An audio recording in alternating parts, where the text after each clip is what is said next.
Hey, Coach Stacie here with Leah Clapper. And Leah, tell all the things. You've got so much going on in the next couple of weeks. Yes, lots of exciting things. So this weekend is the SEC Championship. So it is the Florida Gators' first postseason gymnastics competition in Duluth, Georgia. So tune in if you want to watch some amazing gymnastics this Saturday night. And that is one of my favorite meets of the year every year because of the atmosphere and the energy and just everything that the fans and the arena and the high stakes of the meet bring to it. It makes it a competition like no other. And I'm super pumped for this weekend. We always do some especially fun team stuff as well. Like we go out to dinner and we do some good team bonding and have lots of fun on the trip as well. So hopefully this weekend will be a ton of fun, and hopefully the Gators will come back with an SEC championship, which would be obviously the goal. Amazing. Speaking it into existence perhaps here. Yes. 100%. But of course it always comes down to who the best team is on the particular night, but I'm really excited to get to be part of a team that is definitely in the running for that championship. And then after SECs, we have a bye week before regionals. We don't even know where we're going for regionals yet. We'll find out the Monday after conference championships. And then hopefully we'll qualify to the NCAA championships, which are in Texas in the middle of April. So that is 2 weeks after regionals. And that is a wrap for season. So we're really getting down to the wire, having 3 major competitions left, which amounts to 5 potential meets, given we make it all the way to the Final Four. But it is always a crazy time, and I'm really excited just to ride out postseason. I don't think that's the right term for it, is ride out, because I know I have control over how it plays out for me and some control over how it plays out for my team. And just going into the gym every day with the best intentions that I can to help the team achieve awesome stuff, because this is where it really comes down to, this part of season, postseason, sometimes can feel like one meet defines the season. How we end up at the championships can really almost define a whole season and the journey that we took, which is crazy to think about. But there's a lot of pressure, a lot of high stakes, and obviously so much exhilaration and excitement. And I know I totally gave a very long response to your question, but that's a little bit about what's coming up. Yeah. And I'm really glad I've done this mindset coaching for the past few months to help prepare my mind for this crazy part of season, but also, enjoying the journey along the way as much as I was able to so far. Yeah. It sounds like you have a lot. Are you feeling potentially a little overwhelmed with the last part of not just the gymnastics season, but because here's the reality. I mean, and this is true for a lot of people listening.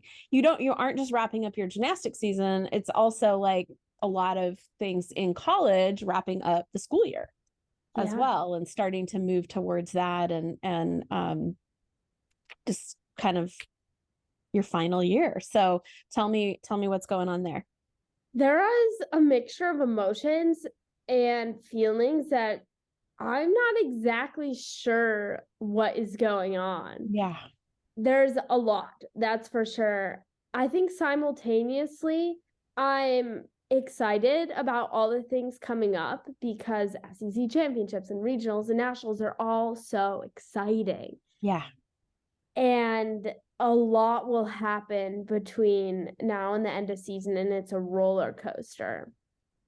And at the same time as I want to savor it, it's also like, oh my gosh, it's going to be over so fast. Like I, for some reason, am counting down the days to the end of season. And I think now, on the day we're recording this, it's 33 days until season is over.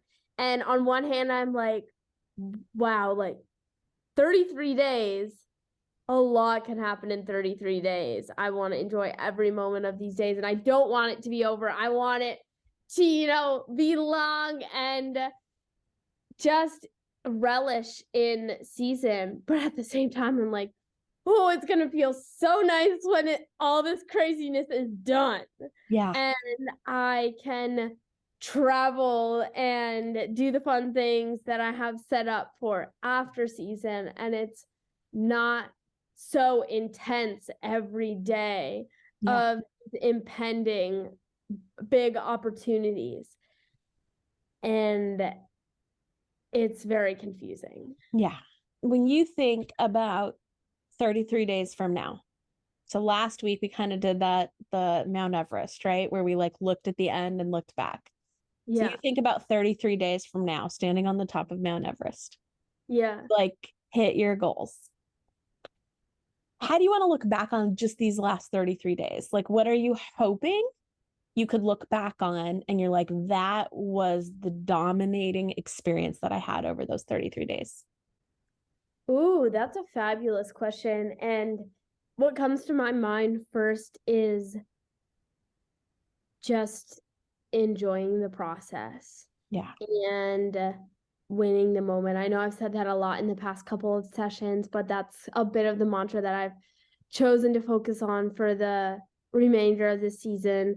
And I think of me going into the gym each day with intention and every turn anticipating doing quality gymnastics while also having a smile on my face and supporting my teammates and enjoying the time that is very fleeting at this point, being around them and training together.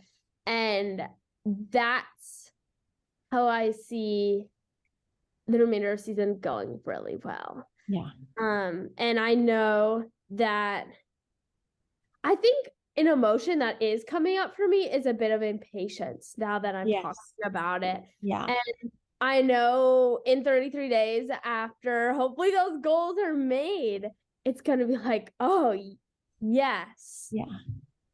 Like we did it. Now it's time to take a breath. We can look back on our accomplishments and the journey, and no matter what happens, just there's a lot of reflecting that goes on at the end of season. And I don't know if I'm gonna wish I could go back and do it differently. Well, that's what I want to avoid. Or if just wish I could go back and just do it all again because I loved it so much. Or maybe I won't wish I could go back at all.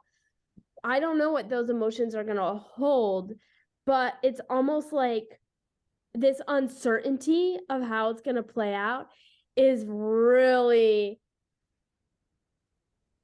Yeah. Sitting in the uncertainty. I don't know what it is. Sitting in the hardest part. Is making me very antsy and very impatient. Yes. And that is what is causing me to be like 33 more days, this many more practices. And it's not like I'm excited for it to be over, but I am in a way, and I'm also excited about it all. And I feel kind of guilty thinking about it that way, but staying present is a real challenge. Yeah. So when I read a book and things start getting really intense, I always skip and read the end. That is a perfect analogy. Always. Yeah. And I decide if I'm going to keep reading the rest of the book based on how it ends. Oh, or just knowing how it ends helps me deal with the uncertainty in the process of reading it, right? Like if I know how the story ends, even if it means like, okay, I know this character died, or I know this, like, you know how people are always like, don't ruin it for me. I'm like, don't tell me. Like what happens? I skip to the end. I'm like, I need to know. I need to know the end in order to enjoy the process. Yes. Unfortunately, in life, we don't get to do that. It's true. Right? But it is, because that's for most people, but especially for some of us, sitting in the uncertainty is the most uncomfortable part.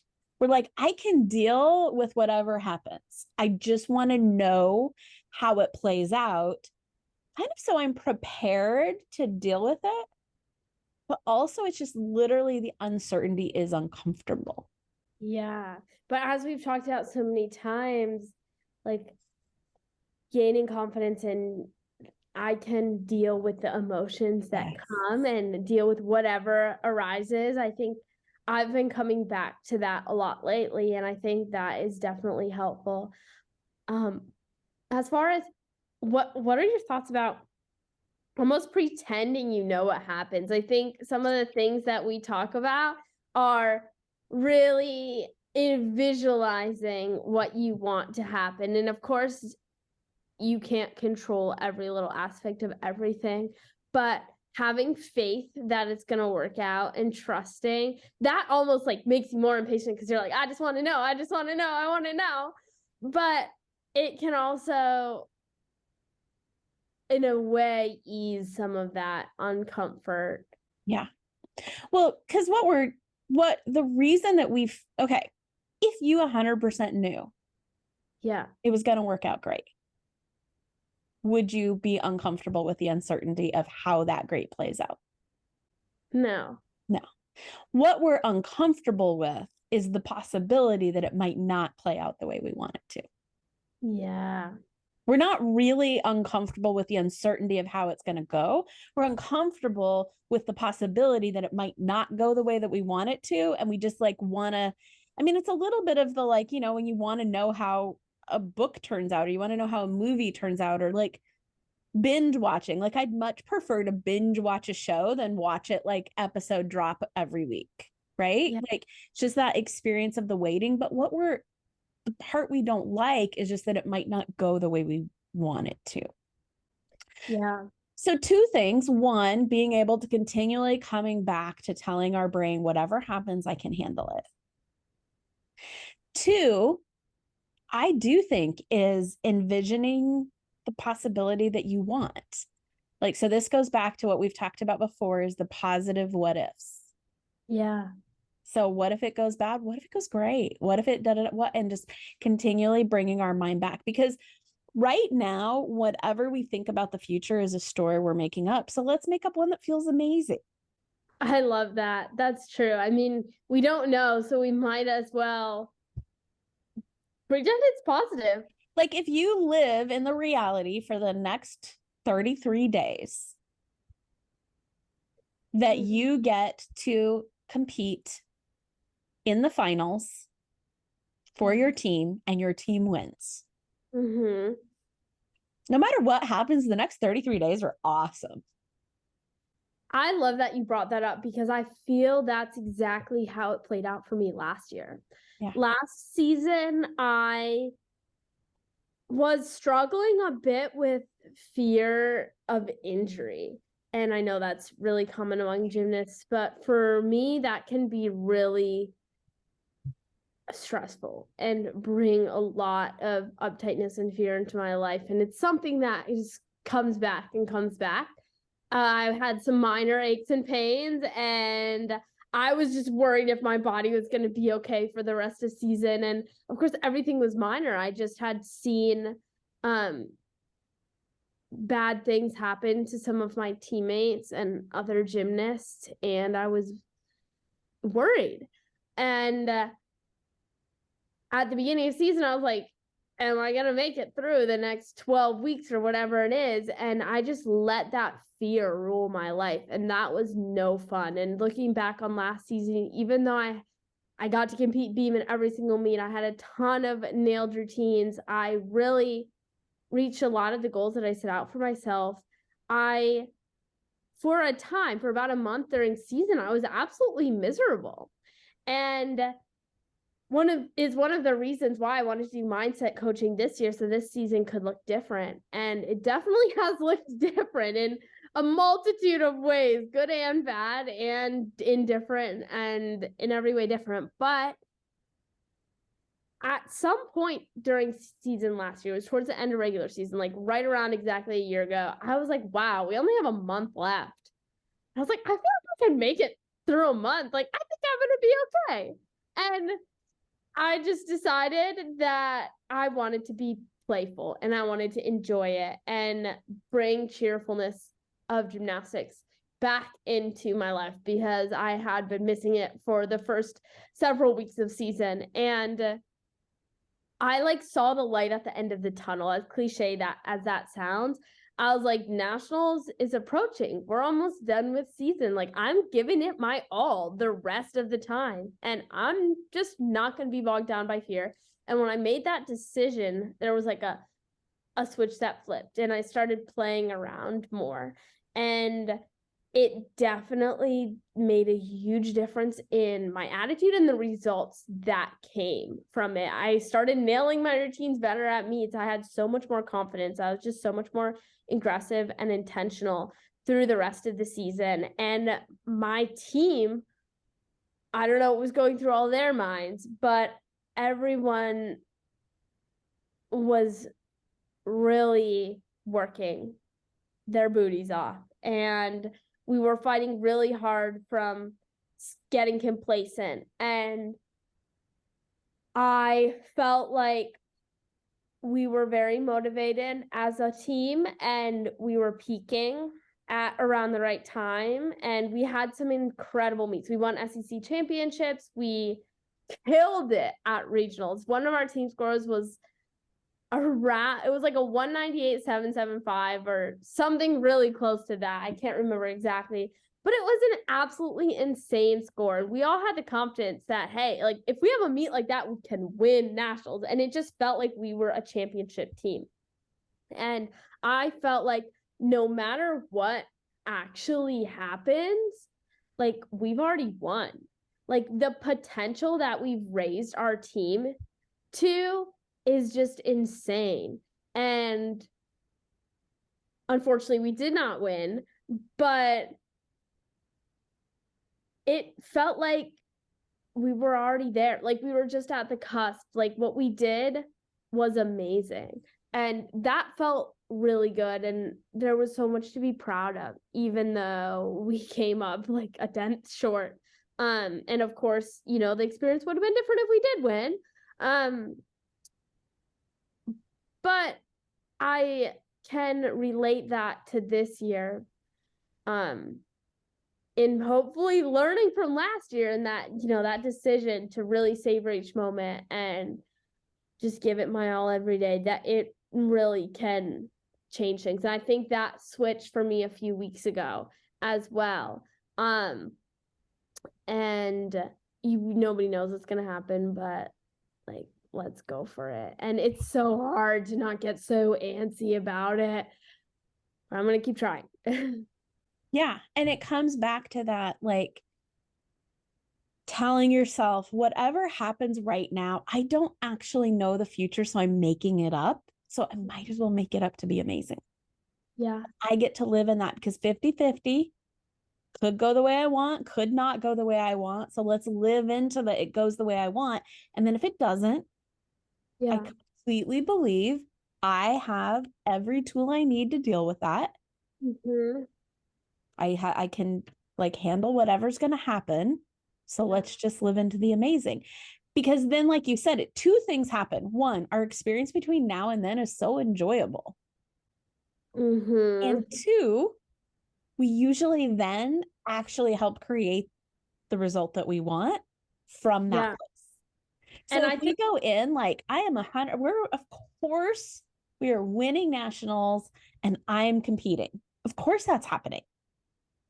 We then act from that. And when we act from that belief, we actually take the actions necessary in order to create that result.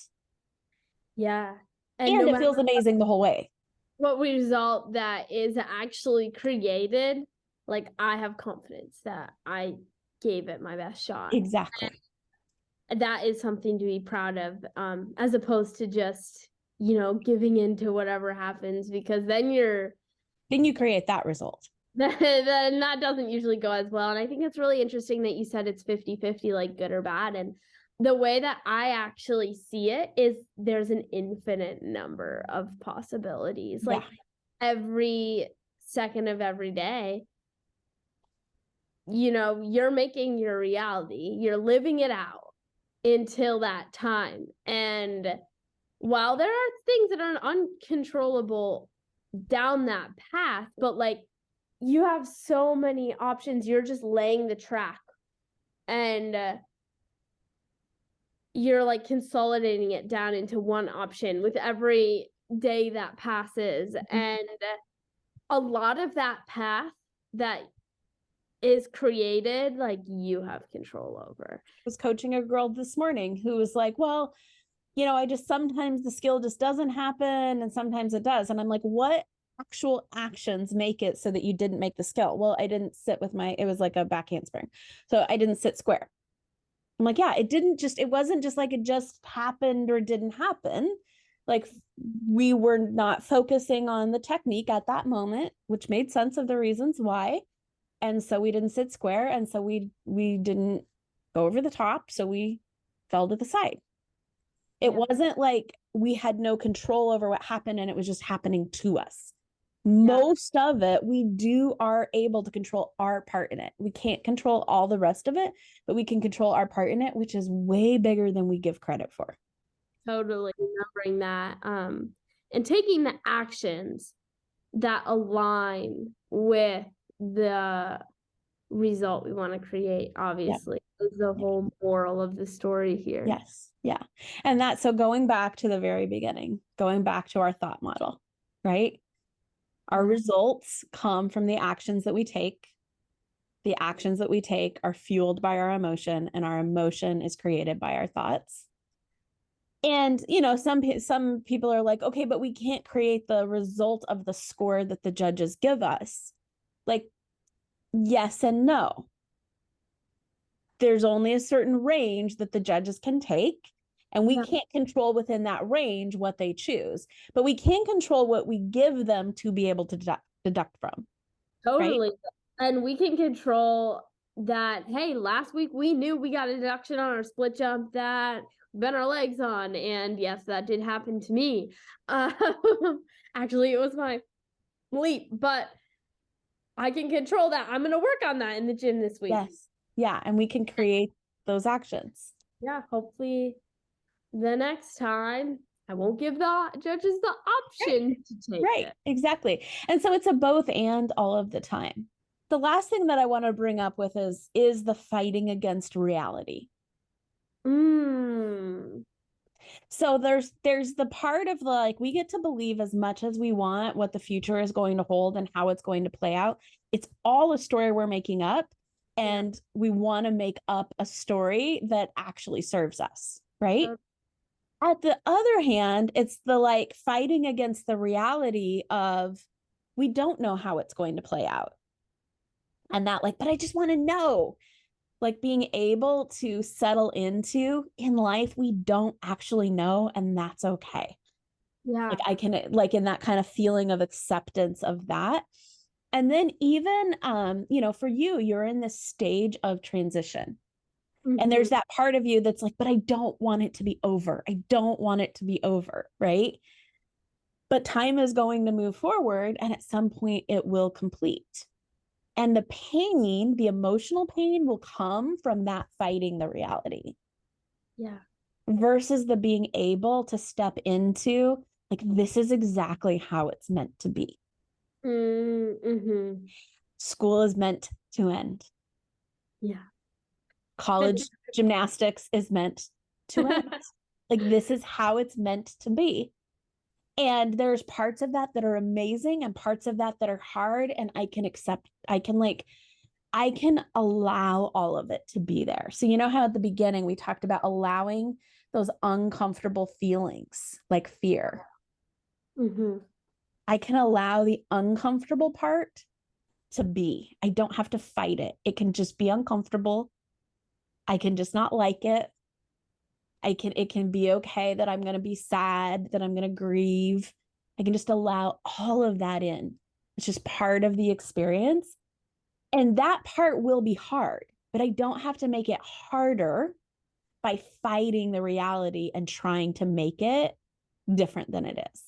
Totally. And I think that where that leaves us is, I mean, we've said it a million times this episode, we don't know how season is going to play out. I haven't competed much this season, so I don't know if I'm going to have the opportunity to compete at our postseason meets or not. But what I do know with 100% certainty is that these next 33 days are going to be quite the roller coaster. I'm going to experience a full range of emotions during those days, and I can show up in the gym every day with the attitude that I want to cultivate, because I have control over my mind and I can be ready to go in my best routine shape that I can be when and if my team needs me on the events. And that's my big goal, like just, doing my absolute best so that, hey, I can step up if it's needed. And I'm really excited to see what the rest of the season brings. Yeah, that's so good. And that's like, I think that mindset is what's going to help you create the results that you really want. I look forward to watching you through the rest of the season. So, yeah, bye everybody. Thanks for tuning in. Thank you so much.